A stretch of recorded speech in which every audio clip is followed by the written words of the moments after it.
Welcome to Profiles in Leadership. My name is Daryl Lim. I serve as Associate Dean for Research and Strategic Partnerships at Penn State Dickinson Law. This series is based on the idea that leadership is not just a title, it is about character, values, and the lived experiences that shape how we lead.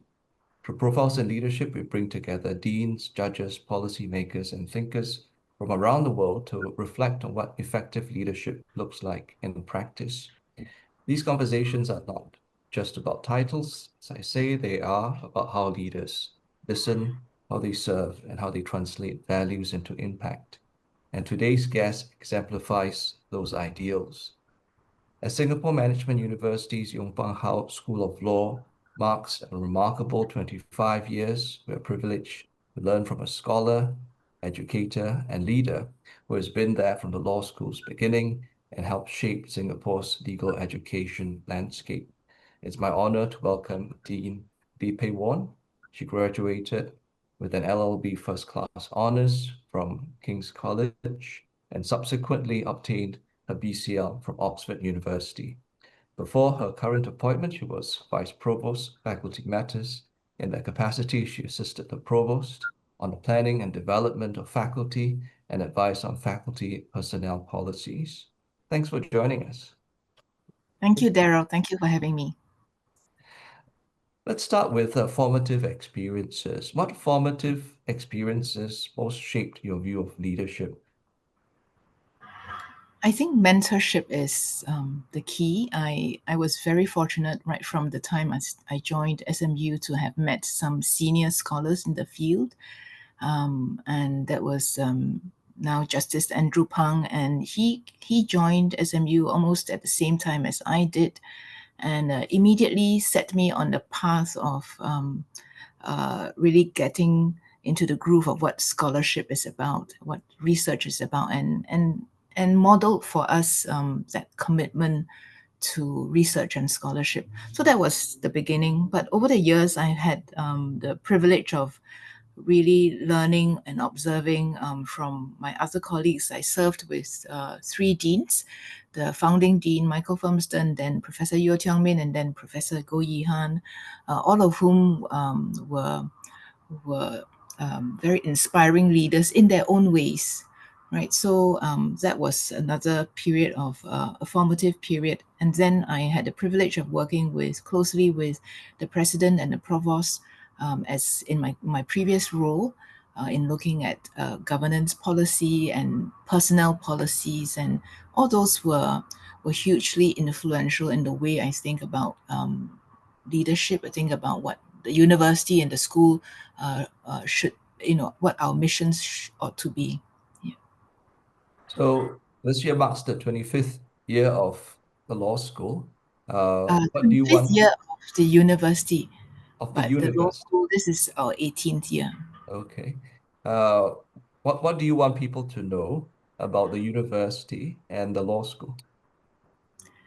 Well, I think SMU is already known for being different.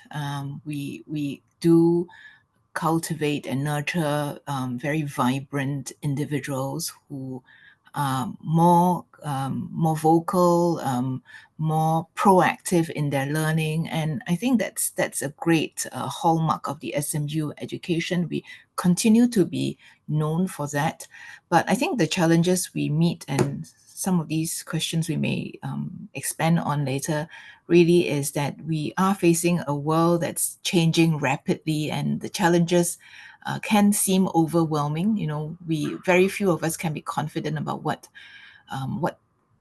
the world looks like in the next, even in the next 3 to 5 years. So I think that that type of that environment, the rapid changes, the complexity, um, makes it imperative for us to have an education system that allows students the optimal conditions to become self-learners, to become resilient individuals, people who will rise to the occasion when they face challenges. So this is the sort of individuals that we want to nurture and cultivate. So the law school was actually part of the business school at the Yes, beginning, uh, initially.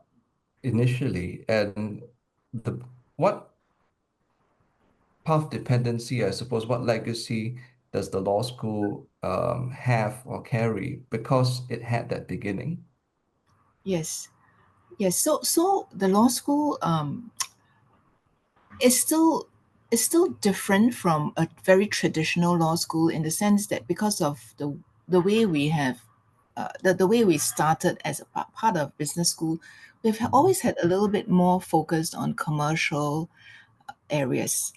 And the whole university, in fact, has a little bit of a slant in that way because it's Singapore Management University. We've never we've never thought that we would be a comprehensive university. We never thought that we would be a comprehensive law school.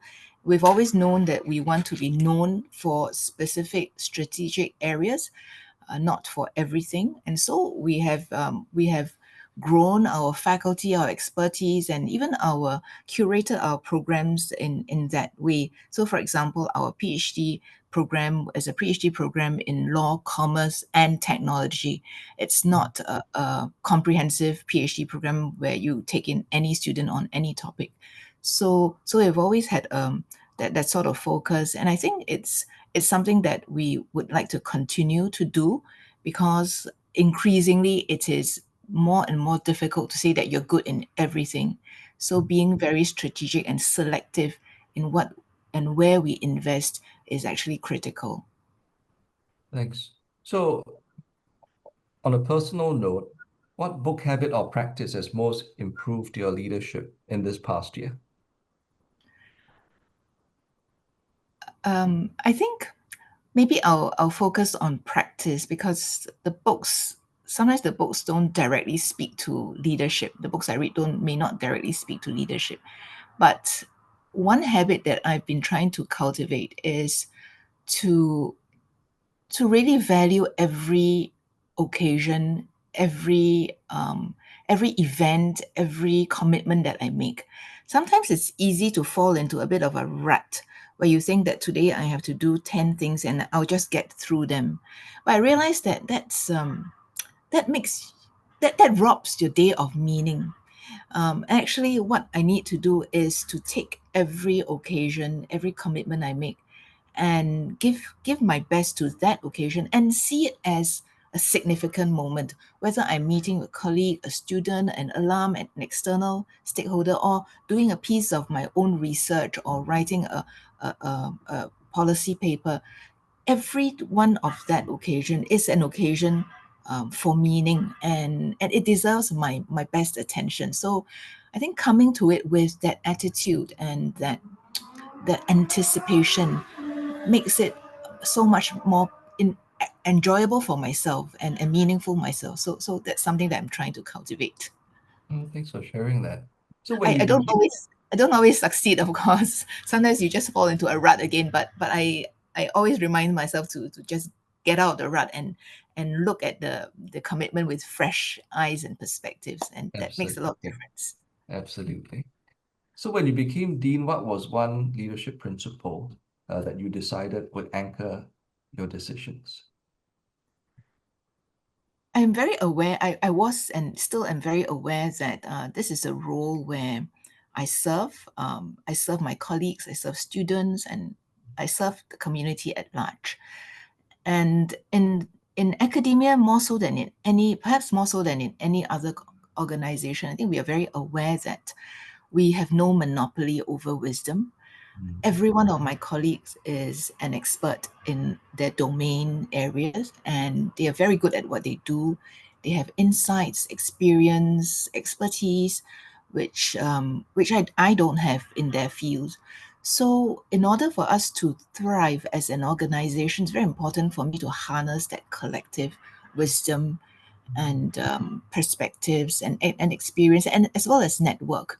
So I've always been very, very conscious that I need to bring my colleagues together. I need to listen to them. I need to get their advice and get their and consult with them. And something that I've consistently practiced. So it's done. I think it's done the school well. I think it's done me well because my colleagues, I hope they do appreciate an environment where their views count, their inputs are valued, and in fact, I do regularly seek their contributions and their views, and I hope that it's an environment where everyone feels that they can contribute in very meaningful ways, and yeah, and they are appreciated. Mm. Mm. So you've been there since the beginning, Mhm. and you're probably as intimately familiar with the culture of the school as it has developed over the years, as anyone. How would you describe that culture? it's we're very fortunate. It's a very constructive culture. I always tell someone who is I see candidates. I see, for example, dean candidates who are Mm, coming to SMU to be deans of other schools, and I see, of course, faculty applicants. And I always tell them this is in all my 25 years here, I've never had to worry about what would someone do to me if I made this decision. mm, I've always been able to make a decision by thinking about what is the best decision for the school, for the university, for a particular situation, and I thought that is such a precious, positive culture we have. The ability not to worry about politics, not to worry about your own how things may affect your own interests, but to trust that this is a system that's honest, that has integrity, that is committed to good values, and so it's in that environment that we have been working, and it's that environment that I want to preserve as much as possible. So transparency is a very big part of that environment. Explaining my decisions, getting colleagues involved. Of course, you can't explain everything. Some things are confidential, but as far as possible, I try to explain to colleagues why I make certain decisions, why some decisions, are the way they are, and why I would not uh, endorse certain proposals and so on. Of course, saying no is the hardest thing, but explaining your decision actually really makes a lot of difference to building trust. So building trust, um, consolidating that trust is one of the key, one of my highest priorities in the way I make decisions. So 18 years is not a long time, but Mhm. it can in some ways be long enough for there to be people who think that things should be done a certain way because it was done that way before, 5 years before, 10 years before. And as dean, sometimes you need to bring the school to a place where it needs to go and not the place Yes. where it was or the place that it is today. Have there been instances during your time as dean that you had to do that? Definitely. In fact, I would say I myself could have been part of that problem when I was not dean. So you do get what's the word for that? You do get very ingrained certain habits, certain ideas, certain ideals can seem, and it can seem very right to you, that these things should not change. And sometimes that's because it's a question of perspective, and that's sometimes it's because you have not seen other possibilities. And so I think the task of a leader is to open up these possibilities for your colleagues to say, look, I know these are very important values and they've served us well, but are there other ways of doing things that do not actually compromise these values, but then also open up opportunities for us? So that's my challenge. And in fact, I face that. I think I face that quite often.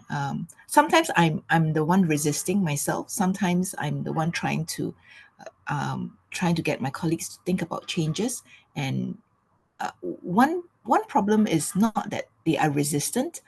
I find that the biggest problem is apathy. Is or not.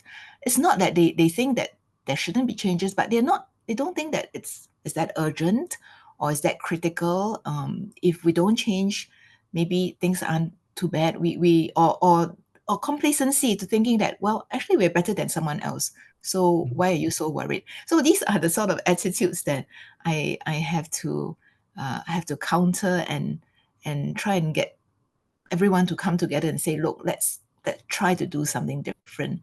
For example, thinking about how our programs should change in the wake of the integration of AI in our programs. That's a big challenge, and to think that we can just do what we've been doing for the past 18 years actually really frightens me. So that's one current challenge we are facing. So for many law schools, COVID was a recent challenge, Yes. some ways existential challenge. What was your most significant challenge during your time as dean? When COVID struck, I was actually the associate dean for programs, for undergraduate programs. So it was very, very, very intense because we had to move everything online, including assessments and exams.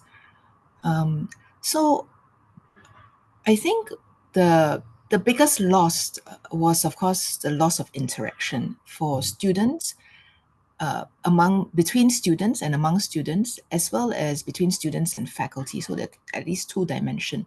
So I did notice that there is, after COVID, I do feel that our students, a few cohorts of students, did lose the benefits of interaction, and I realized that the mutual stimulation that comes when we are learning together in a classroom where we can have a dialogue and we can challenge each other, that's so that's so valuable. That's just something that no other there's no replacement for that. Online interaction just does not create the same dynamics.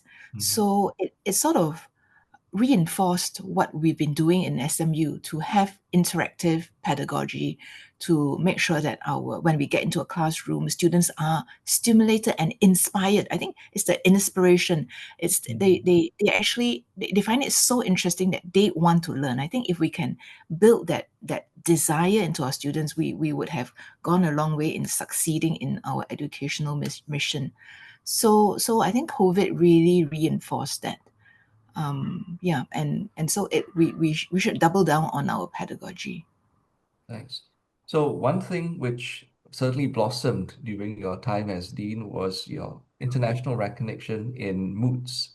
And Yes, I want to pause and congratulate you and your colleagues and your thank you so students. much. Yes. Uh, just this year, you won the Philip J. C. Jessup International Law Moot Court Competition.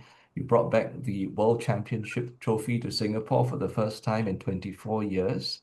And Yeah. it marks your first Jessup Championship since the law school's founding. So what does this victory mean to you personally? I think I'm very fortunate. I think it's it's just good fortune that it happened during my term as dean. But the fact is that this has always been um, the work of a huge community led by my colleague who is very, very committed, Prof. Chen Siyuan, who is very committed to mooting. He had the vision of cultivating a group of mooters who will reach this level of um, achievement, an international level of achievement from the very beginning when he joined us. So it was a vision that he had, and he worked tirelessly over I think the last 14 years that he was with us to build this community and this effort. So it's, to me, the significance is certainly not for me personally. The significance lies in what it means for the school, for the community. It is a testimony of uh, what we can achieve collectively with that sort of steadfast, even sacrificial commitment, not just of Prof. Chen himself, but of the many students that he groomed and cultivated. The large group of alums, it's actually 400 or 500 of them who regularly come back to train our students, to give feedback, to support them in their efforts. In fact, many of them give financially to support the program. And of course, many of my colleagues also serve as judges and so on to give them a lot of practice. And And it's because of all that effort that students get this very unique environment, unique experience of learning in this way. And now with Gen AI in the mix, in how it's affecting our learning, I feel that we've got a very precious tool that actually really distinguishes our program, because students get to learn in an environment through the Mooting program. They get to learn by problem solving, and they're placed in a competitive environment where they will not be content with uh, this average generated answers. They know, even the students themselves tell us, look, we have to exceed what Gen AI can do, because how are you going to distinguish yourself? Gen AI has made everyone, good, average good, right? So how am I going to distinguish myself and make how can I win? So that motivation, that competitive element actually forces them to not settle for mediocrity. And I think that's, and so I think this program has become a real gem for us. And it's going beyond winning titles. Of course, winning a trophy, winning titles is great. It's great encouragement to our students.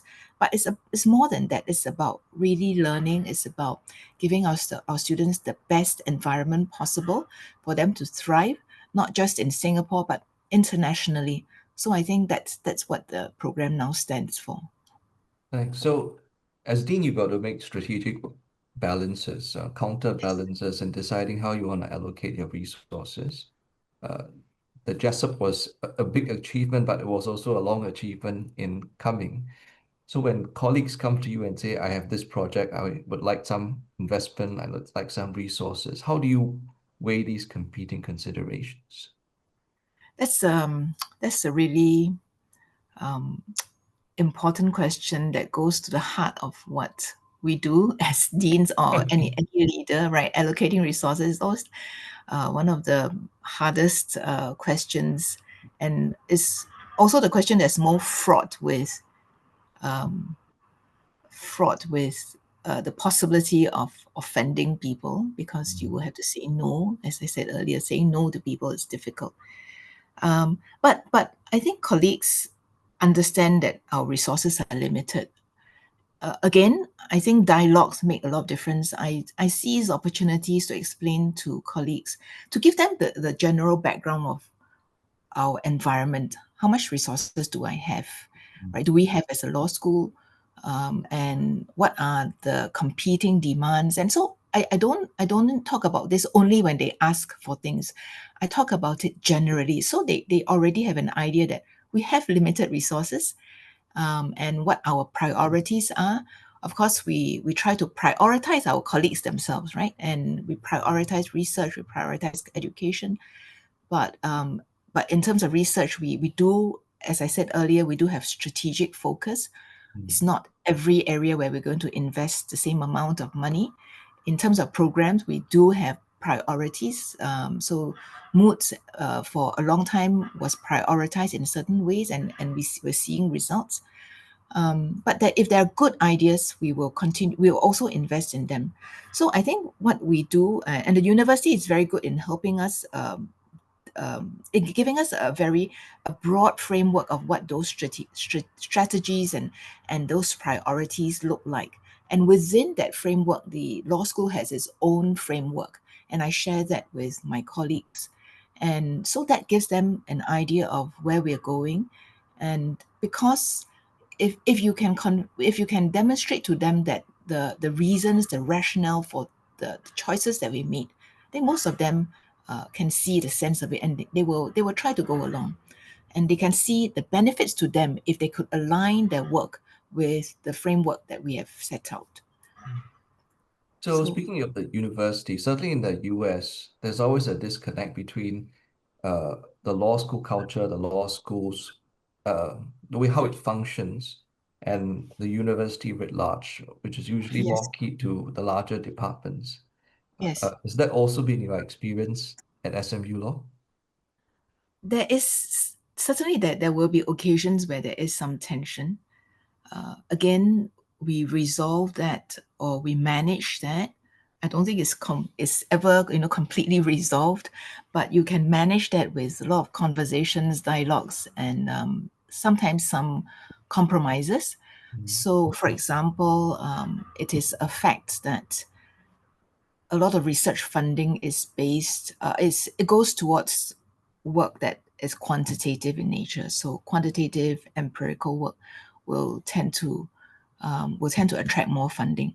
So that's a reality that we have to accept. But I face the same pressure in generating research funding. So I'm given a target for generating research funding, and traditionally for law schools that is a hard ask, because quite a lot of our work could be theoretical and doctrinal, which we may need funding for. We could do with funding for more manpower support, but not necessarily for laboratories or for tools and computing power and so on. So we have to manage that. But I find that the university does take into account our peculiar situation. They do take into account your unique environment and culture, and some adjustment is made in response to that. So it's a process of negotiations, the process of mutual understanding, and arriving at what we think is an acceptable compromise, but still not without undermining, of course, our overall missions and ambitions. So it's a lot of negotiation and dialogue.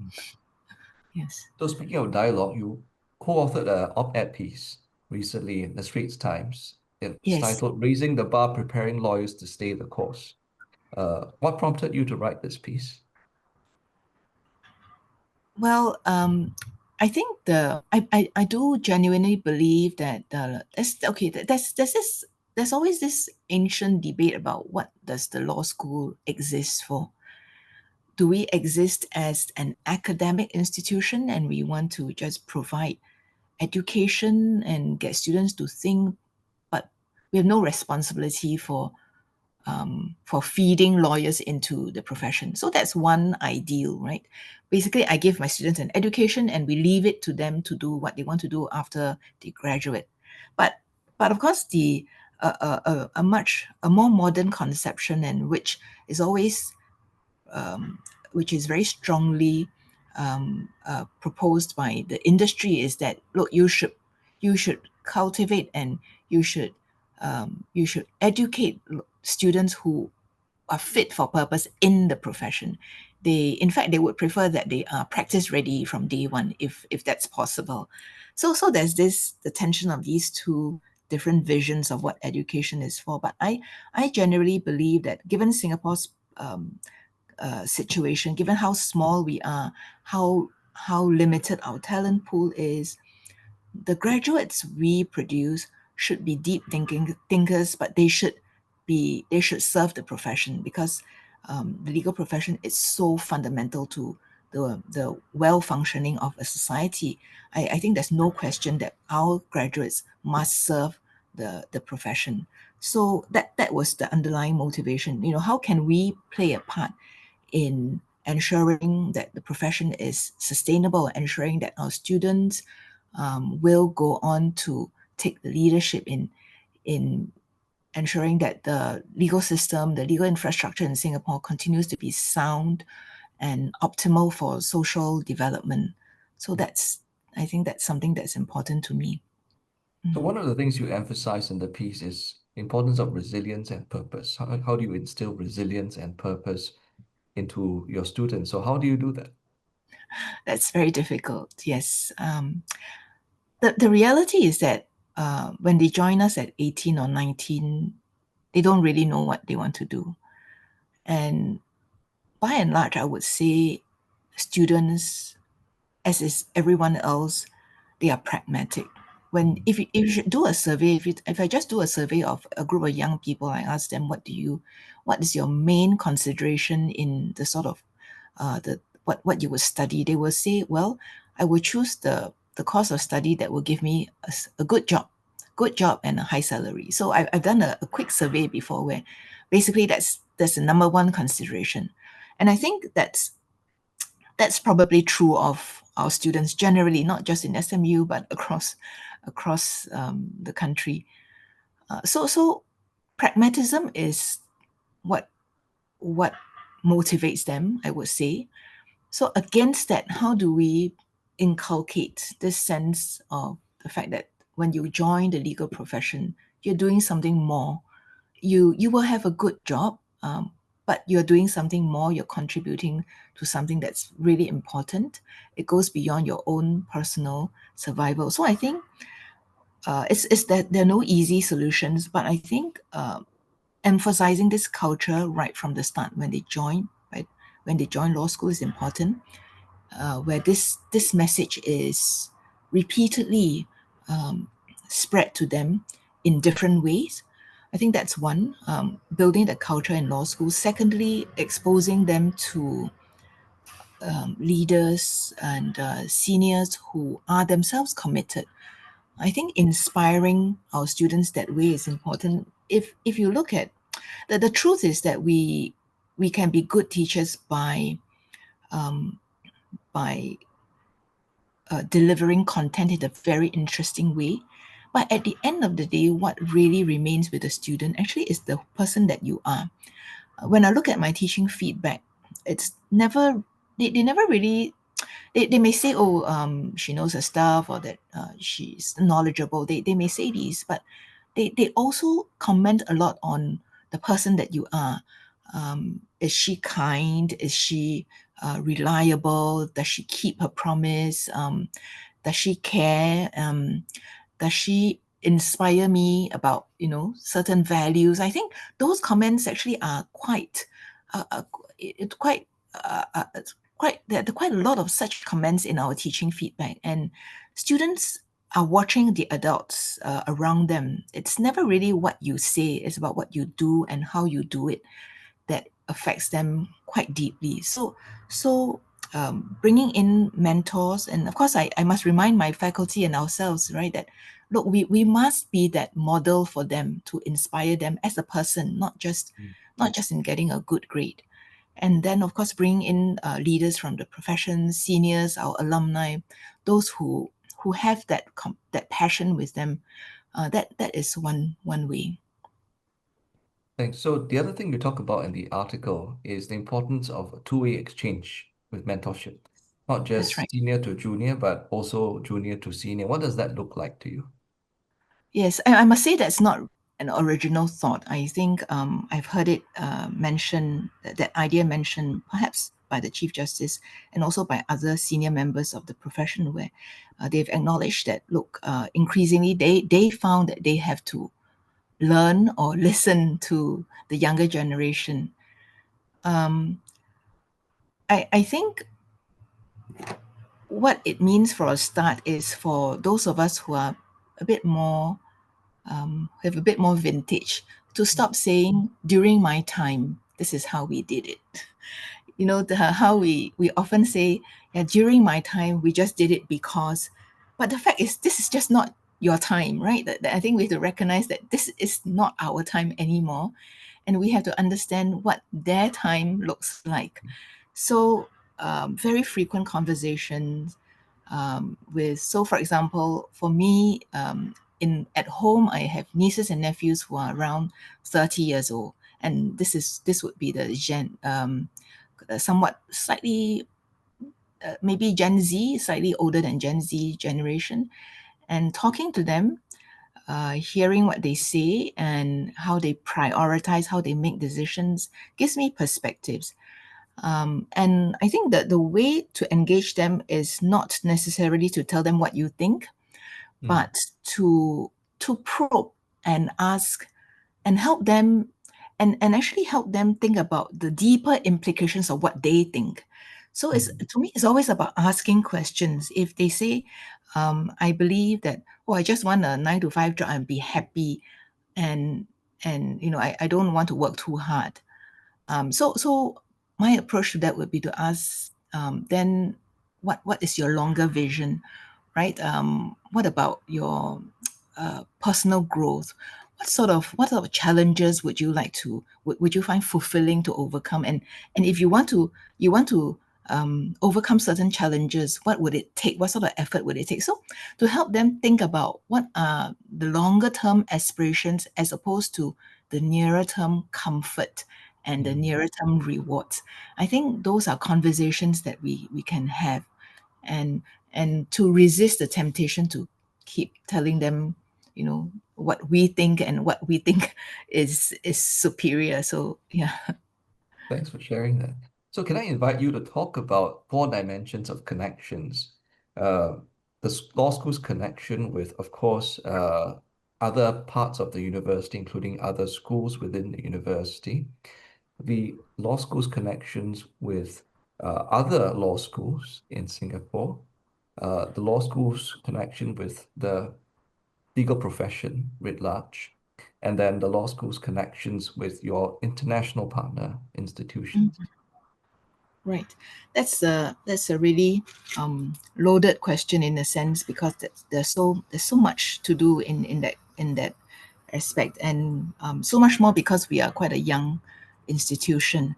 Now, with other schools within SMU, SMU has the in a way we have the advantage of being small, and it's always been our unique strength that we could get things done quite quickly if we wanted to, because we are so small. Everyone knows each other by name. I see the other deans regularly, once or twice a month at meetings at least. We are on teams together to discuss issues informally. So it's quite easy. So for example, we do have a joint program in computing and law with the School of Computing and Information Systems, and so if we put our minds to it, it's quite it's not the I think the speed with which we can do it is actually quite good. So I would say we have a good relationship at the moment. But I do think there's more we can do. I just feel that we've not sufficiently harnessed our collective strength, and the points of intersection. So I do think there's more we can do. I think the one problem is that everyone is just really, really busy, as we are already, and so the bandwidth for additional work is a little bit limited. But certainly there's a lot of potential there. Let me ask you a quick follow-up on that one.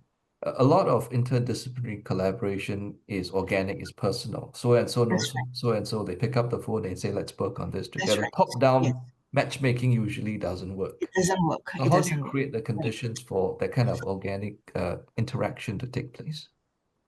So I personally have not created those opportunities, but the university has been organizing maker workshops where it is themed focused, and then colleagues who are interested in this theme from different schools will meet at these workshops to talk about the possible collaborations.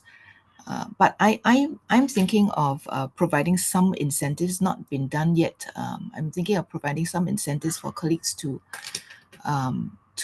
collaborate, and if they have interdisciplinary ideas, working with colleagues from other schools, I would give them more resources. So this is one way, but it's not been So implemented to yet. SMU colleagues, you heard it here first. But it's still difficult. It's still difficult because the we speak different languages, and just overcoming that language barriers is quite a challenge. Yes.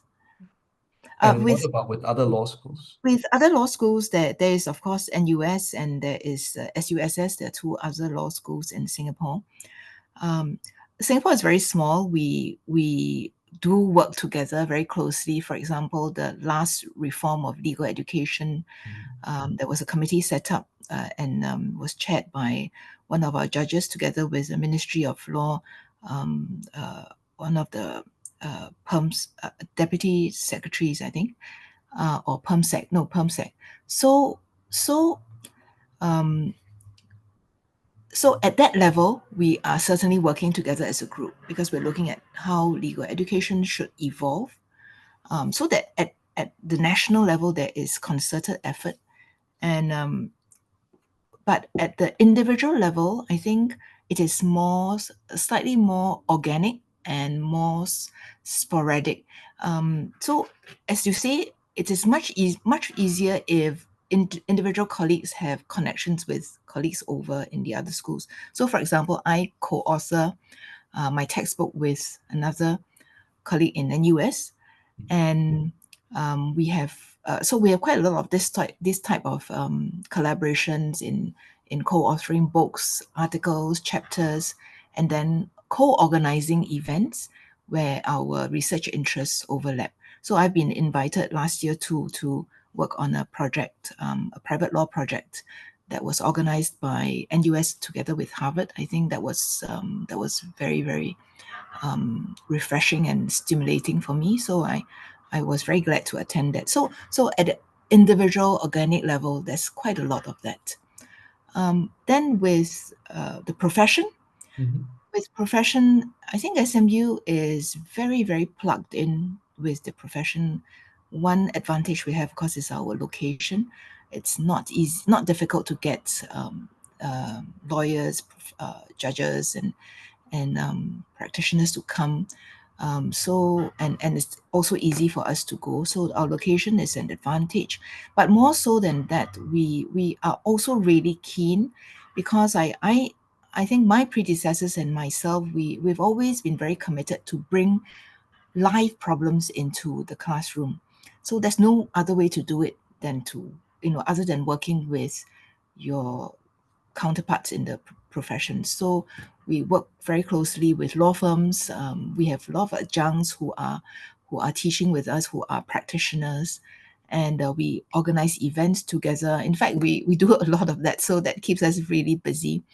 But I think the next stage is that we don't just want to.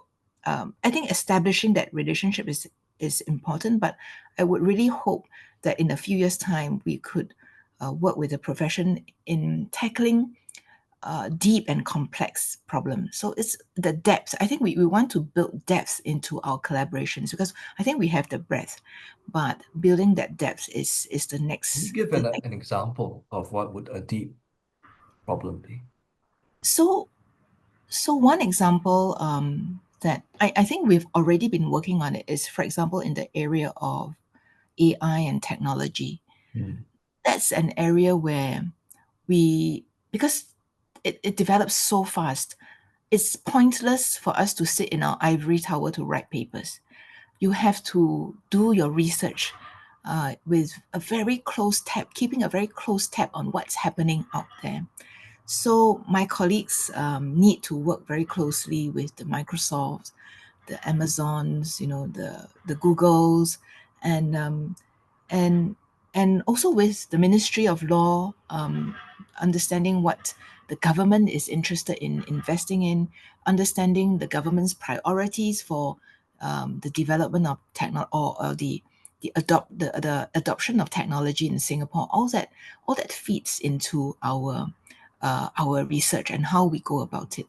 So I would love it that we could work with a few partners to develop, say, solutions or governance frameworks, or to write papers on what particular challenges we are confronting and what possible solutions there are.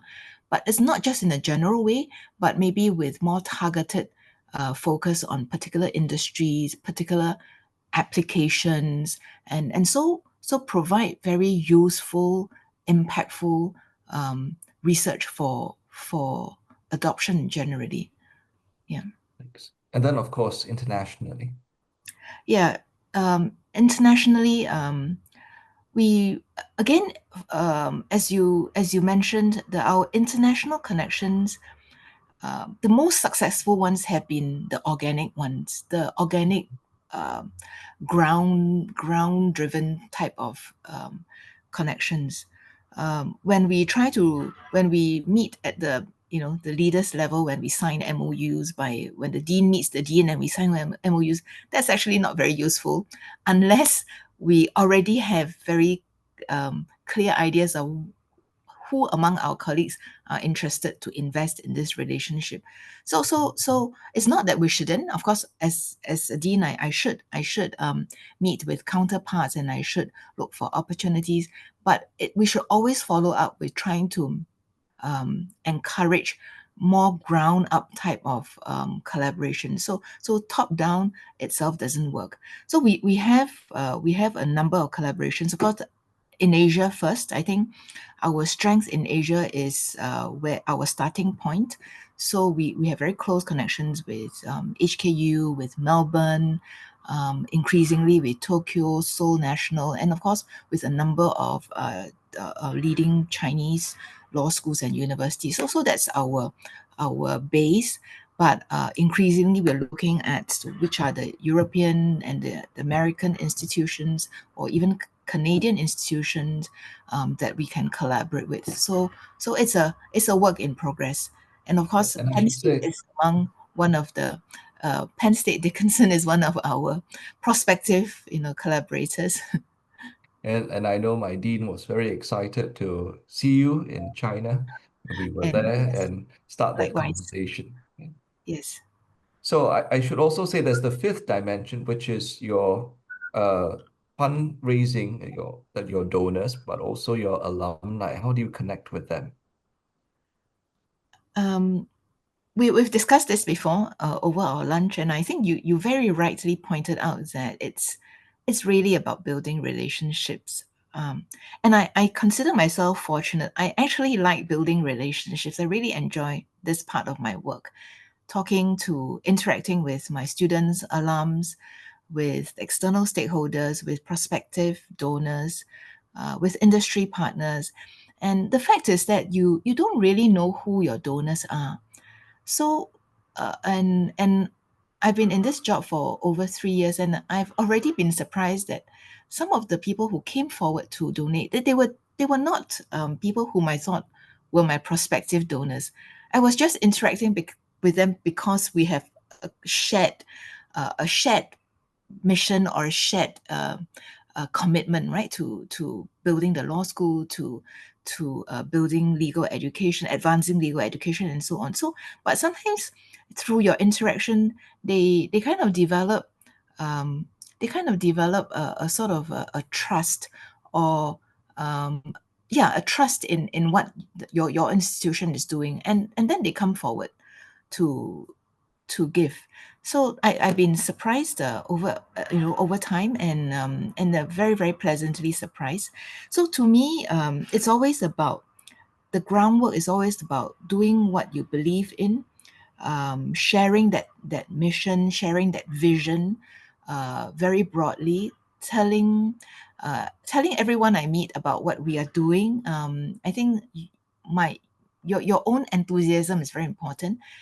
Being enthusiastic about what you do, really believing in it. I think having a conviction about what you do, it's helpful it's helpful for others to understand the meaning of your work, and that's something that they may want to invest in, because I think there are a lot of people genuinely wanting to apply their wealth in a way that's meaningful.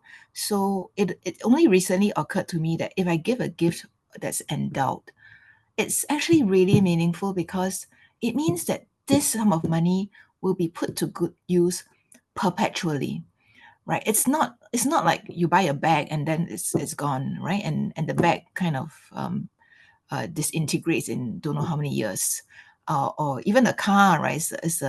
In Singapore, a car only have a lifespan of 10 or 20 years. So so these are very very really in truth perishables, and just consumer goods. But when you invest in education, you give a gift. Wow, it goes on forever. It keeps investing in people for the rest, for as long as this earth, or the school stands. So I think it's very very meaningful, and sharing that opportunity with people is okay. As you can tell, is very exciting to me. It is, and I hope that the listeners will be really fired up and pick up your phone and say, Yeah, I "Hey, hope that. this great idea." Right. Yeah. Uh, we're coming to a close for time together, but I do want to ask you, who is this leader that you admire and why? But also to invite you to share some closing thoughts as we end. Well, I suppose your question is targeted at a human leader. Human leaders that I admire, that there are many of them.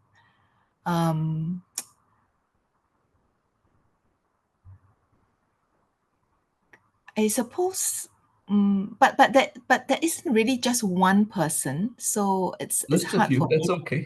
pinpoint. I suppose my current president is very inspiring. She's very, very capable, very, very energetic, and I've learned a lot from the way she makes decisions. She's very, very detailed, very detailed. I think my predecessor, Go Yihan, is also very inspiring. I think he's very, very dynamic, um, uh, very visionary, and I think I learned a lot watching him as well.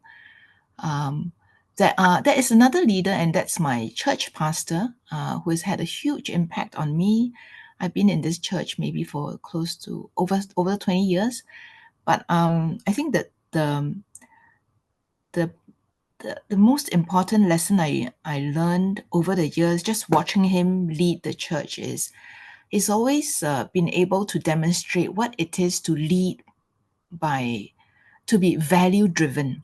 So, so we often talk about being purpose driven, but Mm, in addition to being purpose, of course, you need a purpose, but he's always emphasized the values that drive our decisions. He's always explained to us when we make a decision, what value are we signaling to our congregation, to our community at large.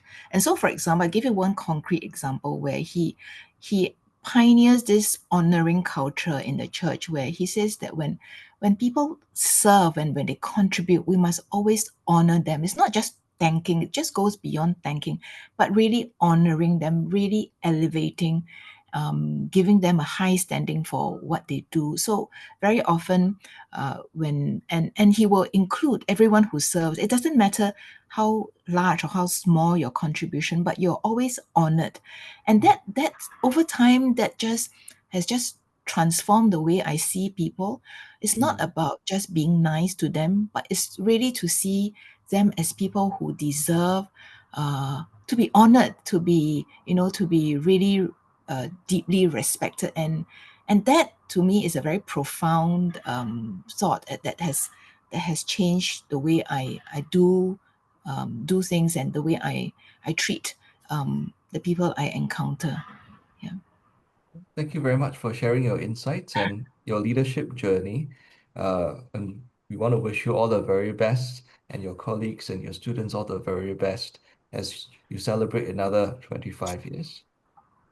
No, thank you, Daryl. It's been great chatting with you. I've always learned so much just by having a conversation with you. And even allowing me to do this really helps me to reflect on what I'm doing and what I can do better. So I'm really grateful and thank you for this opportunity. Well, thank you very much.